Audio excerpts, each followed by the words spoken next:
Où, quand, et combien de S-300 seront livrés à la Syrie? Une source avance des détails. Le ministère russe de la Défense enverra en Syrie 2 ensembles de systèmes de missiles anti-aériens S-300, a communiqué au journal Commerçant une source proche du ministère.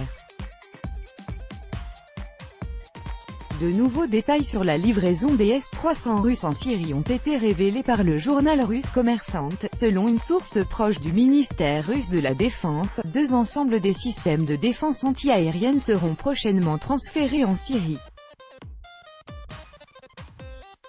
Les livraisons commenceront par entre 2 ou 4, puis, si nécessaire, ce chiffre peut être porté à 6 ou 8, a expliqué l'interlocuteur du journal. En accord avec Damas, ces systèmes de défense anti-aérienne couvriront les installations de la côte méditerranéenne et contrôleront la frontière syrienne avec Israël, la Jordanie, le Liban et l'Irak.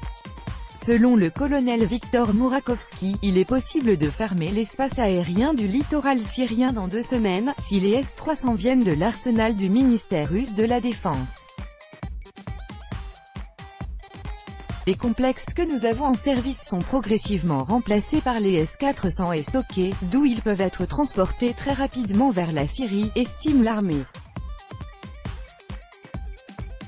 Le ministère russe de la Défense n'a pas encore confirmé officiellement ces informations.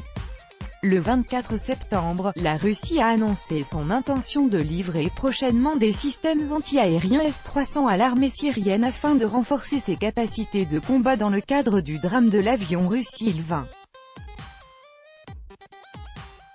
De plus, le ministre russe de la Défense, Sergueï Shoïgu, a prévenu que l'armée russe brouillerait les communications de tout avion voulant frapper la Syrie depuis la mer Méditerranée.